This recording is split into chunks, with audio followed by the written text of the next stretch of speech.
Good evening, everyone. Welcome to NTD Tonight. I'm David Zhang. Here is a preview of some of today's top stories. Hamas terrorists have nowhere to hide. The Israel Defense Forces say they are fighting terrorists underground and now in a refugee camp. Congress to vote on reducing funding for California's high-speed rail. Other transportation budgets are also on the line. The influx of migrants coming from China. These people are willing to traverse the Central American jungles to enter the U.S. illegally. Israeli airstrikes against Hamas are ramping up in intensity, this time targeting a terrorist in a refugee camp. The IDF continues to move further into Gaza with troops now entering the tunnels to fight Hamas terrorists. NTD's Jason Perry has the latest.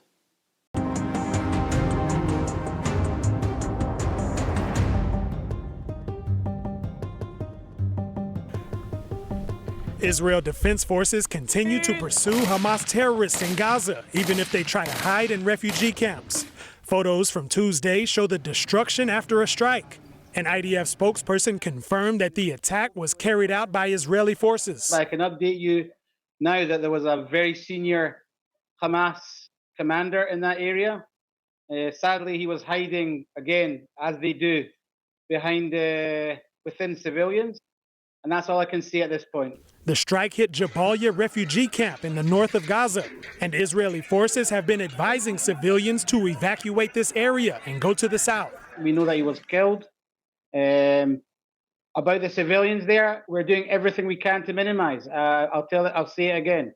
Sadly, they are hiding themselves within civilian population. And again, we are doing this stage by stage, and we're going to go after every one of these terrorists who was involved in that heinous attack on the 7th of October. Also on Tuesday, the IDF reported killing 50 terrorists, including 2 more Hamas commanders, both of whom helped facilitate the massacre in which over 1,400 innocent civilians were killed in Israel in a surprise terrorist attack. And now, 4 days into ground operations in Gaza, Israel has been fighting terrorists inside the tunnels of the Hamas network. Israel hopes to rescue hostages along the way. The Israeli military says the number of known hostages in Hamas captivity has increased again and is now over 240.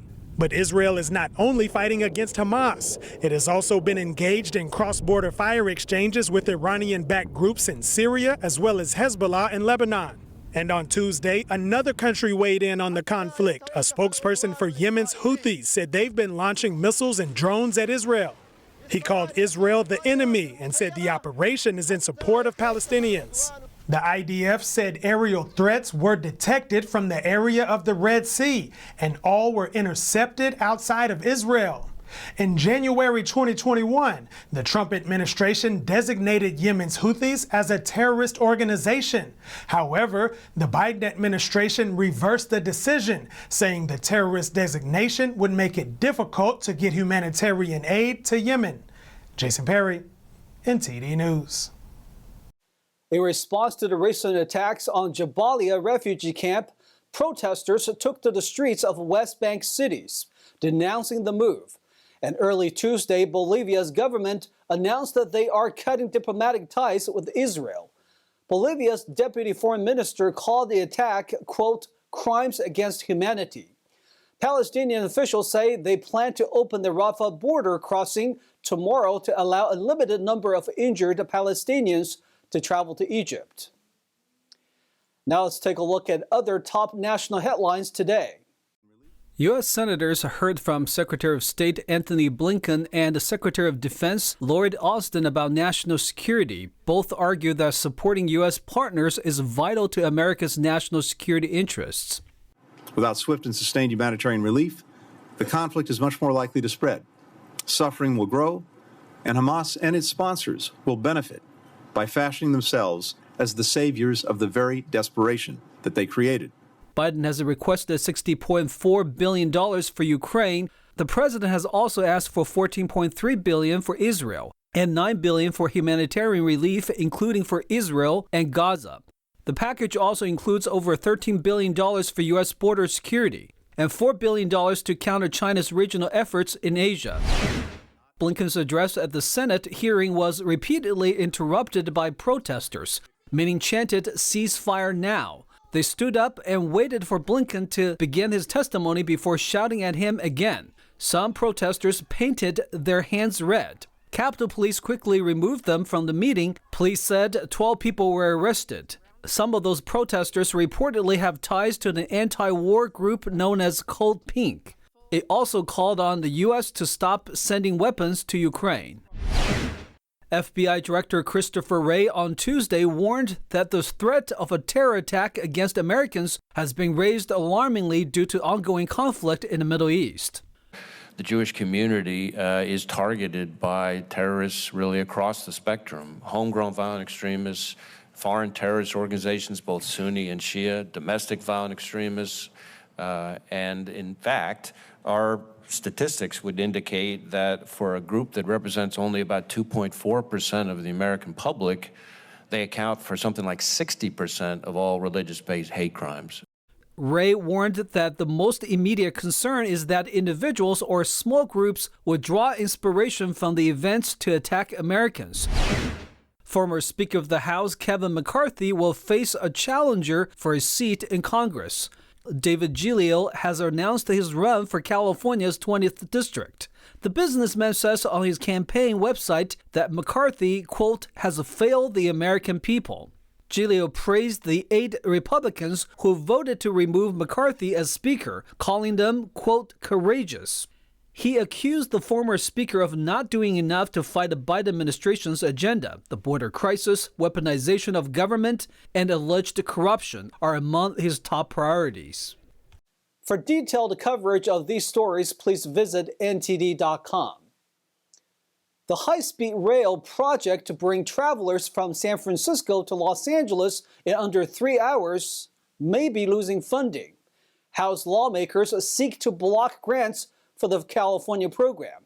NTD's David Lamb reports.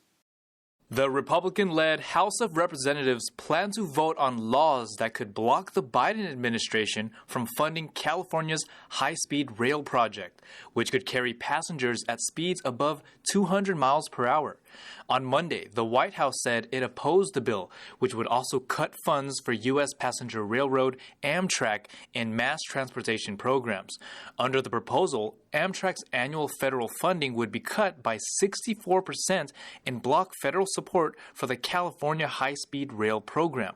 California recently won $202 million in federal funds and seeking $8 billion over 5 years. Some critics call the project expensive and question whether it'll be used as much as passenger vehicles or airplanes. Back in 2008, voters approved an initial $10 billion bond for the rail project. The initial segment is estimated to cost $35 billion and to launch service as early as 2030. But the full San Francisco to Los Angeles project could cost roughly $90 to $130 billion.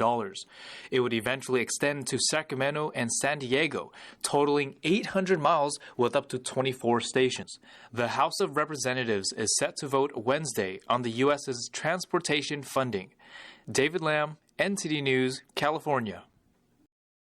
Migrants go through great lengths to get to the U.S. border illegally, even traversing through a jungle. The dangerous path has grown in popularity through social media. A major influx of Chinese migration to the United States on a relatively new and perilous route through Panama's Darien Gap jungle has become increasingly popular thanks to social media. According to Panamanian immigration authorities, Chinese people were the 4th highest nationality after Venezuelans, Ecuadorians, and Haitians, crossing the Darien Gap during the first 9 months of this year. When we're used to seeing border crossers here, Central Americans, Mexicans, trying to avoid the Border Patrol. And here we have this giant mass of Asians coming in saying, please, and they make this, please arrest me. Where's the guy who's going to arrest me? It's very unusual for this area. Chinese migrants use this route to fly to Ecuador, which does not require them to have visas. They then make their way north to the U.S.-Mexico border. They say they're seeking to escape an increasingly repressive political climate and bleak economic prospects.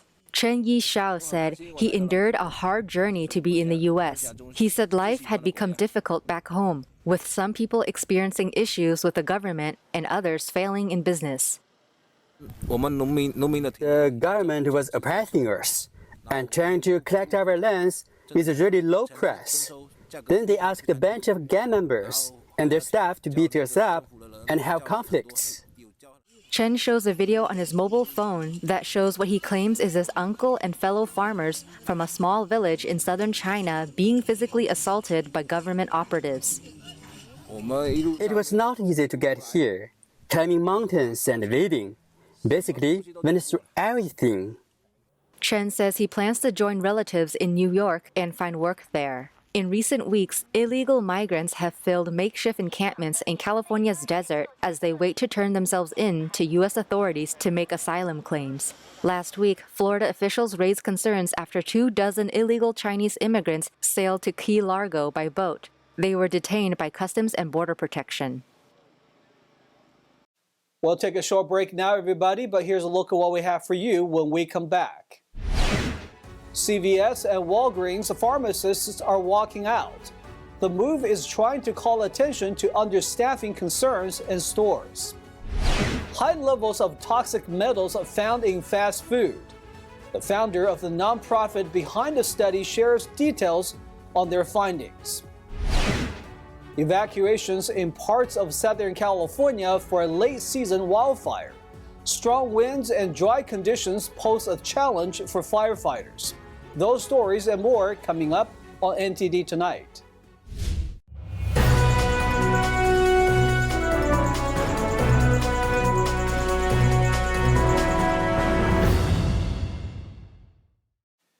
Welcome back to NTD Tonight. I'm your host, David Zhang. Employees at major U.S. drugstore chains initiated nationwide walkouts this week. NTD's Christina Corona has more on the story. Some employees at CVS and Walgreens pharmacies launched a 3-day walkout starting Monday to push the companies to improve working conditions and add more staff to their stores. The walkout, known as Pharmageddon, which was coordinated on a Facebook group page, caused store closures in New York City Monday. Shane Jerominski, a former Walgreens pharmacist and one of the organizers of the walkout, told CNN up to 5,000 pharmacy workers were expected to participate over 3 days. But the exact numbers were unclear due to the absence of a union. The protests aimed to address severe understaffing in stores, where employees juggled prescriptions, appointments, and walk-in immunizations. Fraser Ingerman, a Walgreens spokesperson, told CNN that just 2 stores closed on Monday and no more than 12 pharmacists walked out across the entire country. He did not immediately clarify whether that included pharmacy staff. However, Jerominski confirmed there were at least 25 store closures and explained that some employees, fearing company reprisals, called in sick instead of walking out. There were also plans for rallies outside CVS headquarters in Woonsocket, Rhode Island, and Walgreens in Deerfield, Illinois, as shared on social media. The walkout ends on November 1st, and a GoFundMe page initially for union support has raised over $60,000 and is serving as an emergency relief fund for participating workers. Christina Corona, NTD News, Los Angeles. 100% of fast food samples tested positive for high amounts of heavy metals in recent lab tests. Volunteer moms from a nonprofit group organized the study. NTD's Jason Blair spoke with the group's founder, who said the results were worse than expected. 42 fast food samples from 21 restaurants across the U.S. were sent to a lab to test for heavy metals. But unfortunately, 100% of the samples were positive for cadmium and lead. The study was done by nonprofit Moms Across America. They tested the top 20 fast food chains plus In-N-Out Burger. And cadmium was the highest, actually, in In-N-Out French fries. The cadmium in In-N-Out's fries was 1,158% higher than what the EPA allows in safe drinking water. Second was Jack in the Box fries with 970% higher levels. And the sample with the lowest level of cadmium was 74% higher than what's allowed in drinking water. For lead, the highest amount was found in a Sonic cheeseburger with 912% more than what the EPA allows in drinking water. Any amount of lead is not a good deal for the human brain, especially children, in the food supply.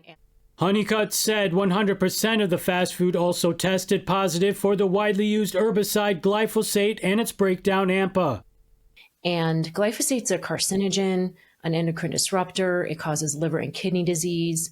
It's neurotoxic. It causes nervous system damage to sperm. It androgenizes baby girls. Moms across America have also done lab tests in the past on other items, such as school lunches, which Honeycutt says are often supplied by fast food companies. It is a burden of toxins, a collective burden of toxins that our children are experiencing and our adults are experiencing that is contributing to widespread chronic illness. Honeycutt encourages everyone to eat organic as much as possible, as well as have more compassion for the people in their lives, because studies have linked that toxins in food and the environment can cause people stress and impact moods and behaviors.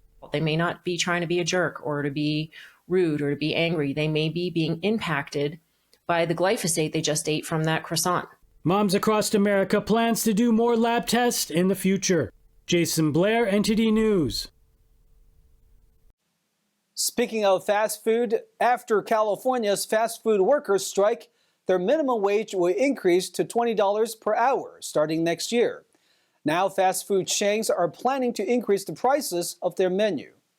Fast food chains like McDonald's and Chipotle are planning to increase their menu prices next April after the restaurant industry and labor groups agreed to increase minimum wage to $20 per hour. This means customers will pay more to offset the rise in labor costs. McDonald's did not say how much their food prices will increase by. Chipotle said that they would add 2.5 to 3% to its cost inflation. Chipotle already raised prices by 3% in October after pausing hikes for over a year, but margin benefits would be offset by higher dairy and beef costs. Assembly Bill 257, signed last year, would have the power to raise the minimum wage each year through 2029. The mandatory raise would apply to all fast food restaurants in California that are part of a chain with at least 60 locations nationwide. The Highland Fire burning in Southern California, a relentless wildfire stoked by fierce Santa Ana winds, rampaged through rural terrain southeast of Los Angeles. NTD's Stephanie Secal reports. A wildfire fueled by strong Santa Ana winds swept through rural land southeast of Los Angeles on Monday. The fire, called the Highland Fire, started in dry hills near Aguanga in Riverside County. It had spread over approximately 2 square miles by late Monday night, leading to the evacuation of about 4,000 people from 1,300 homes. While 3 structures were destroyed and 6 damaged, it's uncertain if they were homes. So far, no injuries were reported. If you received an evacuation order, please leave. If you received an evacuation warning, please continue to pay close attention to those. If something were to change, you would receive another notification. If you do not receive notifications, please go to rivcoready.org/alertrivco and sign up so that you can be prepared. The wind, blowing at speeds of 20 to 25 miles per hour, intensified the fire. Fire crews plan to contain the fire as the winds eased, but the windy conditions remain strong. Resources like air tankers and bulldozers are being deployed to fight the fire, one of the few large wildfires during California's year-round fire season. This marked Southern California's first substantial Santa Ana wind condition, which historically has led to major and destructive fires in the area. The National Weather Service warns of continued high winds in Riverside County, with gusts up to 40 miles per hour and extreme fire danger in parts of Los Angeles and Riverside counties through Tuesday afternoon. Stephanie Secal, NTD News, California. Now let's check in with NTD's Tyler Castillo for a sports update. So Tyler, what's happening in the NHL world? Thank you, David. So in the NHL world, Jumbo Joe Thornton, NHL legend, first overall selection in 1997, has announced his retirement. He's played for the Boston Bruins and was traded to the San Jose Sharks in 2005, and after the Sharks he joined the Toronto Maple Leafs and then joined the Florida Panthers. He is 6th in all-time games played, and he leads the Sharks in assists. Joe Thornton has also won the Art Ross Trophy and the Hart Trophy as well. And unfortunately, there was a recent tragedy making waves in the hockey world. What do you know about Adam Johnson, who died after getting cut during a professional hockey game? Yes, so unfortunately, David, Adam Johnson, a former NHL player, has passed away after taking a skate blade to the neck during a EIHL game. This has led the EIHL to make neck guards mandatory, and even the NHL and the WHL is looking into making neck guards and potentially even wrist guards mandatory for players in the upcoming seasons. This isn't the first time a player has gotten cut during a game. There was a goalie in the 80s who got his neck cut, and then there was another player during the early 2010s on Florida that had his neck cut as well. Luckily, they both survived, but this has led to the discussion of whether neck guards should be mandatory, which I believe so. You know, our thoughts and prayers are with his family and loved ones, and you know, he's just a great guy, great teammate, had an awesome attitude while he was here. Yeah, that's very tragic. Tyler, thank you for your reporting. Of course. Thank you, David. That's all we've got for you tonight. We would like you to join us again on NTD Tonight every weekday at 9 p.m. I'm David Zhang. Have a wonderful evening.